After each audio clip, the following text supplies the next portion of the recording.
Good afternoon. I'm Dave Schade, Director of your Alaska Division of Agriculture. So today I've got Rob Carter back. Rob is, our state agronomist, and he's leading our industrial hemp program. So today we're going to give you guys an update. I know that this is something we talk about quite a bit because it's important and it's a new industry, and we've had quite a bit happen this summer, and some really cool things that have happened on the legislative front. So first, I really want to thank our congressional delegation in the continuing resolution that just passed. The president signed. Our pilot programs were extended for 1 year. So we will continue to operate Alaska under our pilot program. That was a huge lift, a huge ask of the delegation, and we definitely appreciate the fact that they got that done. Unfortunately, our legislature had not been able to pass a bill that would have allowed us to come into compliance with the interim final rule, which Alaska will come under for a permanent program down the road. But as part of that, USDA went back out and has asked for more comments to the interim final rule, and we'll be supplying those today. Folks, one of the things we found as we worked through this year is that it is going to be difficult for the state of Alaska to operate using DEA labs, which are not here, and other kind of things. We really believe that there should be more leeway for our farmers as we try to work through this, since testing is plus or minus 0.2 and 0.3 is your limit. That's pretty close to your error is your limit, and we don't think that's really fair and right. So those are going to be the comments that we put into the USDA, is that a little more ability for the states to manage and make sure that things that are in the wild and the changes due to environment, no responsibility, or the farmer can't control, is not held against them on negligence in that. So with that, caveat and lead in, I think it's pretty cool. We've got a lot of registrants, and that's coming. So Rob, we got some plants sitting here, so maybe you can describe what they are and then talk about how many registrants we got, how that's going, and I'll dial up here and see if we get questions. Perfect. Hey everybody, I'm Rob Carter. You've probably seen me on here before talking about hemp or some other associated division program. Thought it was appropriate that we brought some hemp plants in, since we've been talking about hemp plants for the last 6 months. Good news on our program. We're still rapidly moving through getting retailers and processors and products endorsed, folks registered. We're currently sitting around 70-ish retailers out there. We have 200 plus or so products endorsed for sale and to be offered for sale in the state of Alaska that have been tested to our standards. I will say we just rounded out our outdoor growing season. I'll probably have some more information on that in the coming weeks as we get our harvest lot test results back, defining them as industrial hemp with a 0.3% on a dry weight basis, a Delta 9 THC. In fact, today we'll be submitting the last of those samples for testing. So it seemed like it was a decent year for the unique year it was. We had a lot of people that registered to grow that actually didn't plant this year. They chose to grow other things that they were familiar with and not jump into a market that was new, that they were unsure of what they were going to do with the product. So we're hoping next year we'll see greater acreage. We're starting to see interest of indoor or controlled environment production this winter. So we'll probably start approving those registrations for growers here shortly. And that'll be exciting to see what comes of that. The cycle time will be a little quicker. Of course, that's not going to be seed or grain or biomass. It'll be floral production for other extraction purposes. But we did bring some plants in today. These are from our program here. Last season, this season, we've produced from seed a multitude of varieties of industrial hemp. Our first and foremost, these plants are young. If you say they're small, yes, I've been in fields that are way above my head. There's only one real point to this for us. It's to identify the variety. It's for us to grow that. These are about a month old.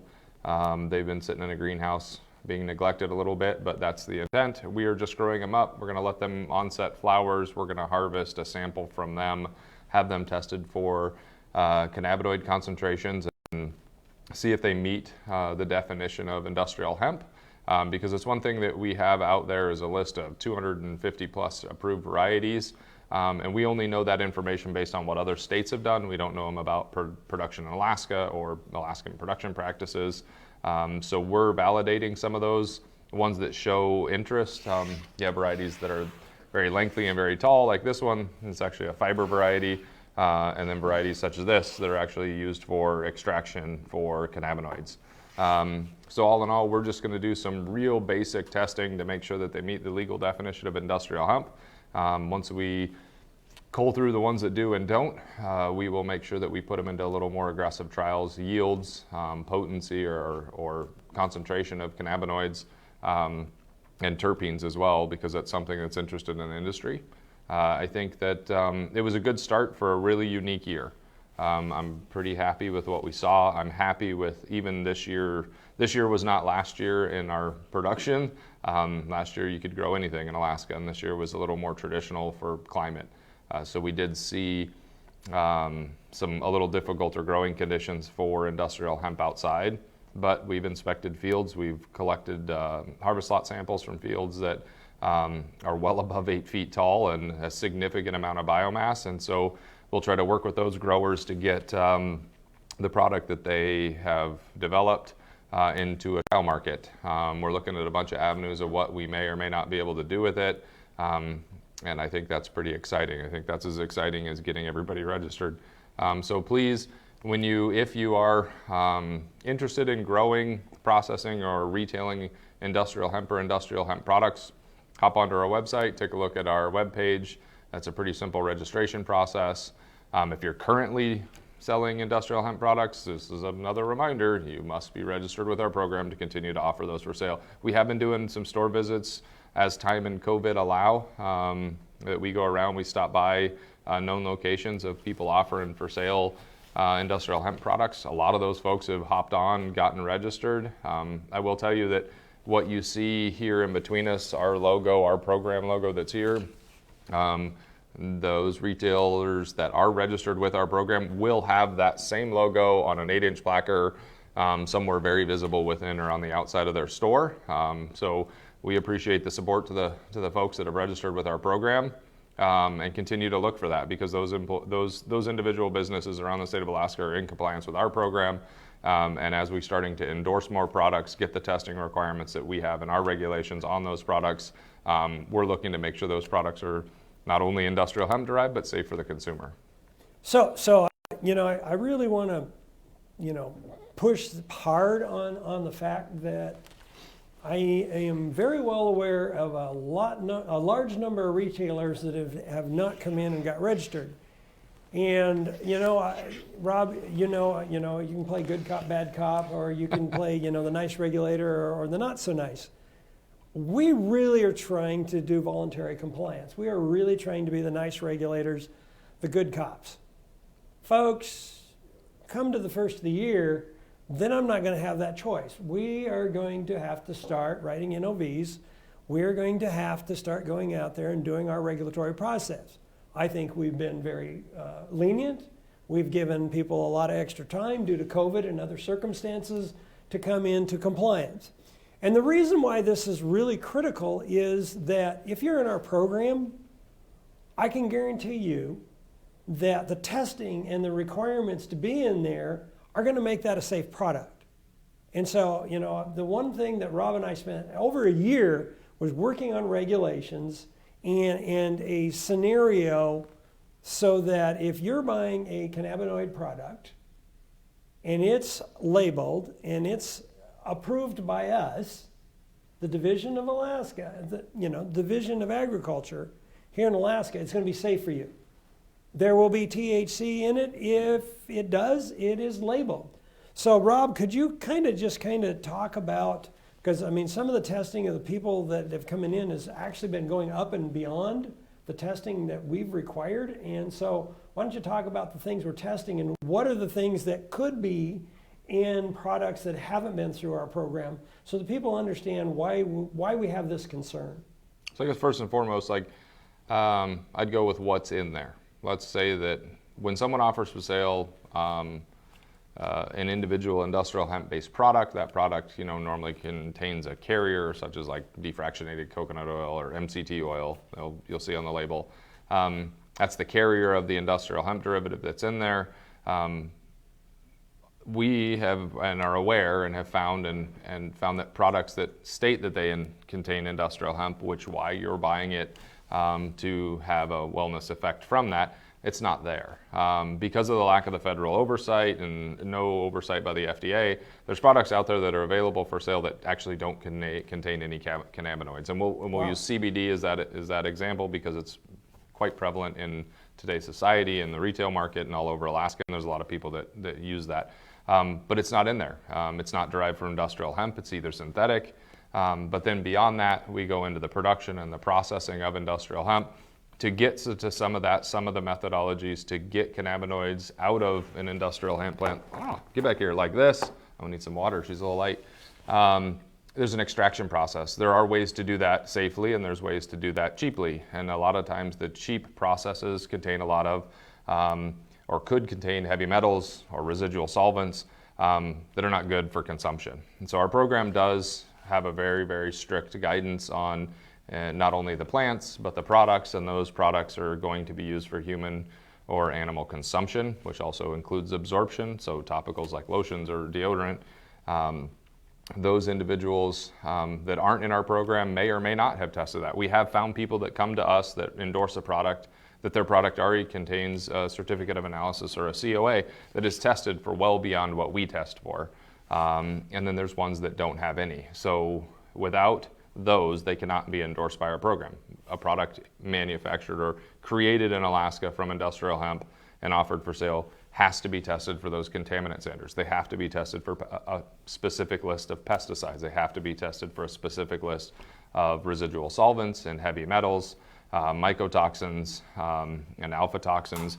And we do that because they're, like any other agricultural product that's processed, there can be carried over of those ill-wanted ingredients from either the processing, for the production, or the transportation. And so we're making sure that the products are safe for the consumer, and they are what they say they are. If you're going to pay the money that it costs to buy a cannabinoid-based product, they are not cheap. And we want to make sure that there's truth in labeling and you're getting what you're actually paying for. So when you look for that label and you look for those retailers that are part of our program, not saying that the other ones out there are bad, they just may have not come into compliance yet. And that's why we're urging people, please, if you do or have interest in offering for sale, retailing industrial hemp or hemp products, get registered with our program because we're following up with those registrants to identify what products they have, what products they're making or offering for sale, and making sure they're endorsed. And an endorsement means that they've been tested to our standards for our program, which in turn they have been tested to be safe for the consumer.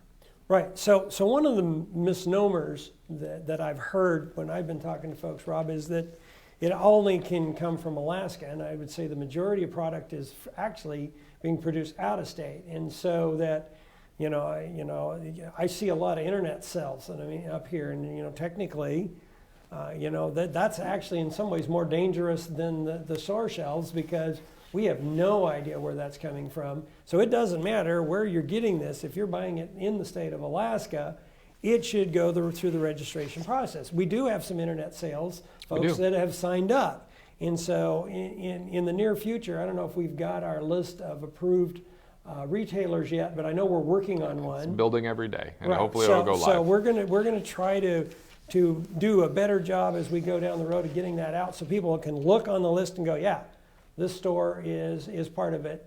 And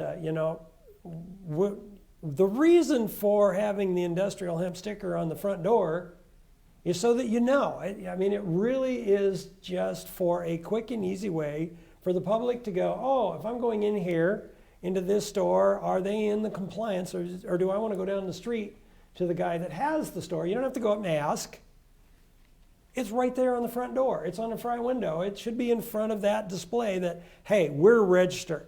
We have gone through the time and the effort and the money to get this done. And we've tried to keep it really reasonable on cost so that we have maximum participation, so that we have an industry that has got a lot of product available and a good competitive market. So, I think we've done our part, and it is literally, an educational component. So if the public goes in and says, hey, I don't see your sign, that's going to help the retailers understand that the consumer is concerned.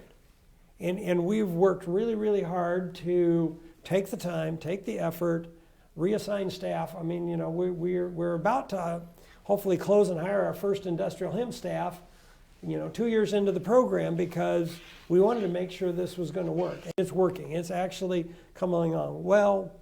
And so I believe we were talking, and there may be some in-state production. So why don't we talk a little bit about some of the some things that people are thinking about doing? We'll put it that, because I don't think they're up and running, but people are looking at some in-state production and manufacturing. There's a bunch of it, actually, a bunch of interest that we've been told about, people that have become registered with our program that have intent to manufacture products to make available for sale. This season will be the first season once the test results come back from our harvest lots.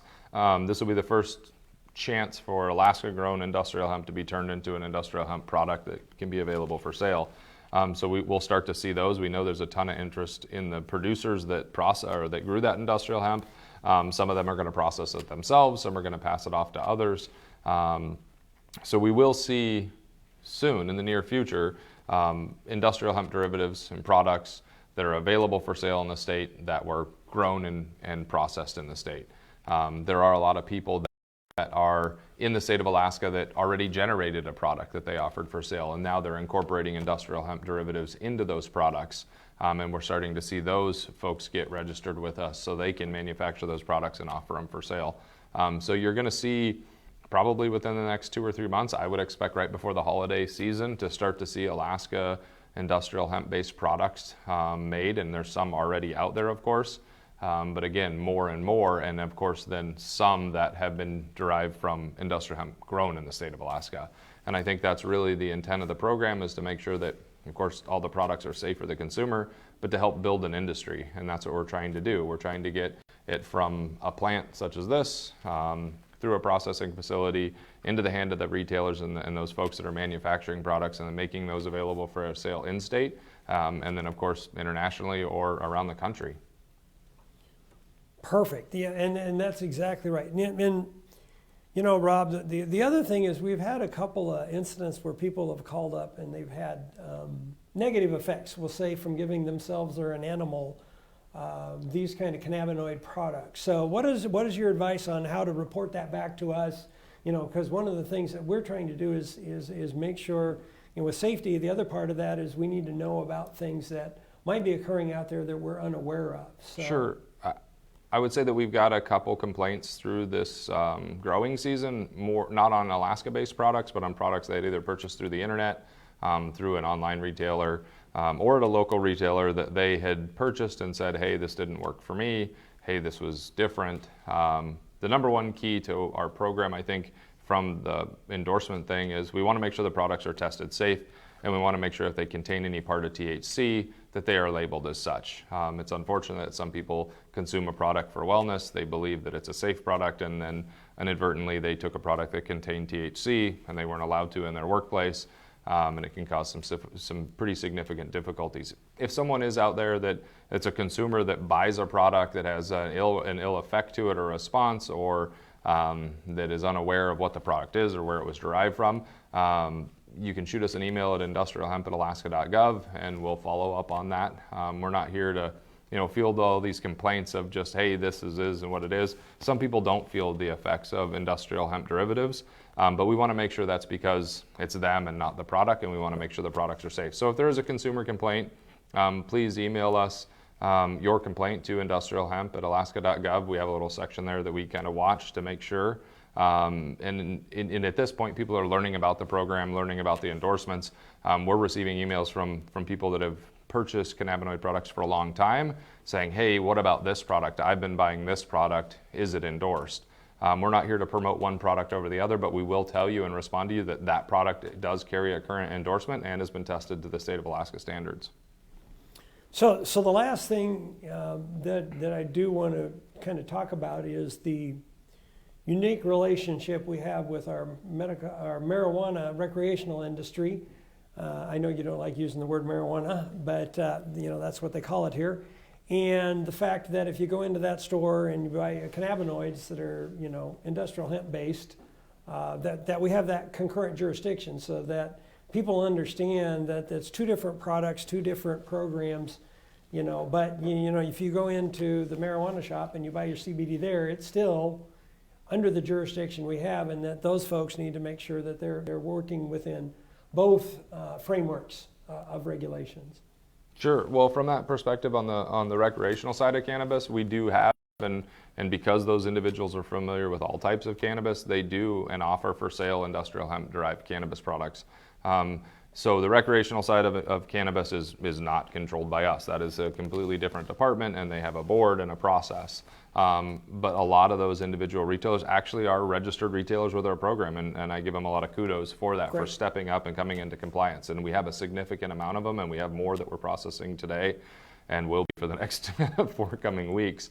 But in a sense, if you do go into a recreational store and they do have products that are industrial hemp derived, you will see our logo represented in those registered retailers, and we are working with them to get all of those products that they offer for sale endorsed, because our standards within our programs are a little different than what they're used to from the recreational cannabis side. So with that, I thought we'd have more questions from people on the internet. You're great to hear is one comment. I feel the same way about that word too. Somebody wrote, and laugh out loud. So that's pretty good. So any last words, or thoughts from the growing season? Because I know that it's grown a lot taller and a lot better in areas. Maybe a little bit about the pollen and the bees. I know that was something you were a little surprised about. I guess I could follow it up with a couple things that we learned from this season in production. Take these out of it because these are in a controlled environment and they're grown for a very specific reason in a very unique way. I would say that I'm very proud of the people that joined our program, that put the efforts in to put plants in the ground this year. Right. It's new to them, or it was new to them this year. They learned a lot about the production techniques and the process and the varietals that are involved with industrial hemp. So definitely a lot of credit to the individuals that registered with us. I hope to see more. I hope that the ingenuity of Alaskan comes around, and with LED technology and current controlled indoor cannabis production pretty prevalent in the state, that we see some folks in the industry registered as controlled environment or indoor growers this winter. And focused, of course, not on seed and fiber products like this lanky guy over here, but more on floral production for extraction. I hope we see that. But what we learned is what we didn't believe. We did see a variety of plants out there, some an autoflower type that aren't day and night sensitive, that came to fruition. They produced a viable crop, both male and female plants in the same field, and we have seed production in the state. Actually probably within a half a mile where we are currently sitting. So I'm very interested to see that. I'm very interested to see the physiological response of what we learned about these plants this year in the state, and hopefully we'll see more of that next year if we have a little more normal year. But I will say from an agronomic standpoint, I'm impressed with the amount of biomass. I'm impressed with the size of the plants and the maturity of the plants that we receive from direct seeded plants, not plants transplanted from another source. So the potential in my mind now is greater than it was even 6 or 8 months ago. Great. So I think that from a biomass perspective or a fiber perspective, I'm much more inclined to say that's a viable option for the state of Alaska, where I wasn't 6 or 8 months ago before I actually saw people produce this in ground. Right. Well, that's pretty much our time for today. If you have questions, post them. Biggest outdoor pest concern. Great question. Biggest outdoor pest concern? Funny enough, we work in all types and all sorts of agricultural fields. The biggest thing that I've seen on any of the pests on any of the outdoor cannabis were actually some aphids and a few mites, but nothing that was abnormal over any other agricultural crop. We saw a few leafhoppers or thrips, kind of popping around in them. I will say that the plant's natural ability to have a allelopathic response, which I know that's kind of a weird word for people that aren't in plants, for them to suppress weed growth within their production facility, I'm shocked. I have pictures, and I will say, hopefully we're going to follow up this fall with like a virtual conference for everybody that's interested or joined our program or interested in industrial hemp, and we're going to get everybody together so we can have some collaboration and some folks can meet each other. We have growers that don't know processors and processors that don't know retailers. So hopefully we'll put on a little Alaska Industrial Hemp virtual conference later this fall, where we can show some pictures and some production and everybody can meet and collaborate. But yeah, general agricultural pests, but nothing what I compared that I thought would be there. To follow up on that, to go beyond pest, I really thought there'd be some disease issues. And not till here in the last 2 weeks did we see any botrytis or mold issues. And that's just the cool weather and the rain temperature. So quite impressed. All right, so now the questions are coming in. Any concerns with becoming invasive for auto flowering, especially? So we have to go back to the whole how you grow and why you grow industrial hemp. Industrial hemp that's grown for florals, you can see this plant's actually in just beginning its flower stage. Majority of the folks, and I will say majority of the folks that produce industrial hemp for floral production, they cull all their males, so there's no pollen source. So there's no viable seed in the female flowers when they're harvested. So from kind of follow up, I guess that question's right. So in the production that we saw this year, if it was for grain or fiber, there were both male and female plants. The seed maturation is there, but it's not far enough along that the seeds are actually shattering. I think at harvest we may see some, but I don't think that it will be significant enough for these to become like ditchweed in Ohio or Illinois or wherever that is, back Missouri or wherever back east, middle, Central America. So I don't think that we'll see that nearly as much. People were very intent on where they planted their locations in a place that they can control any off types of planting. So it's in an existing agricultural field. A lot of the plants were transplanted. Some of them were direct seeded. And again, some of those were feminized seeds, so they were only females. And when a male did arise, because they were going for floral production, they culled out that male. So there's a very limited possibility of them even producing seed. Right. So a good question here is just generally how many farmers actually put plants in the ground and kind of where around Alaska? So we had from the furthest tip of Kenai Peninsula to just right south of the Alaska range. So we had a pretty big coverage. I'd say that I can tell you that we had 70 registered acres and about 9,000 registered square feet of indoor space this year. We're compiling planting reports and harvest lot reports right now, so I can tell you what actuals are here probably in 2 weeks. It's not nearly 70 acres. That was the intent. And of course, COVID came around and somebody said, should I plant this 10 acres in industrial hemp or should I plant it in potatoes? I'm more than willing to support your potato production because that feeds people. This was an unknown industry and an unknown result. So I do think and have an expectation that we'll see greater than that next year, but I'd say there was roughly 9 producers that were registered with our program that covered about 70 acres. Right. And one of the really cool things down the road is because this is an agricultural product, they're going to be able to get their Alaska grown endorsements if they follow those rules. So, I mean, I know that there are manufacturers and growers that are pretty excited about being in a Alaska-based program with Alaska-grown marketing available to them. So we do have some unique opportunities, I think, in Alaska to actually be, ahead of the national curve instead of always coming in late and trying to figure it out after the fact. So it's kind of exciting that I think some of our farmers did some innovation this year and started figuring out things. I know that the fact that we regulate from beginning to end is rare. Becoming less rare. Right, because we learned that, if just because you grow it doesn't mean that it's going to be processed and sold in a safe manner. And so our legislature was really thinking ahead when they did Senate Bill 6. So we have a broader scope, and I think people are catching up with us now. So that's really cool that we'll be able to, I think, continue to develop an industry. I too, like you, am really excited with what we saw this summer. People literally had asked, will this grow in Alaska? And I'm like, well, obviously you hadn't been paying any attention if you grew up here. Say what? It grows, right. And outside and indoor. But I think we all agree that in the last number of years, especially from Canada, the new varieties that don't require the sensitivity to the sun, that are more on time to maturity. I think there's going to be some varieties that work in Alaska, and I'm like you, really excited to kind of see what the testing is going to be. And so we'll continue to work on updating the program. I think we're going to take another shot at adjusting some regulations to make it a little clearer and a little more simple. We tried, folks, but we found that maybe we missed the mark in a couple of areas and didn't quite make it simple enough.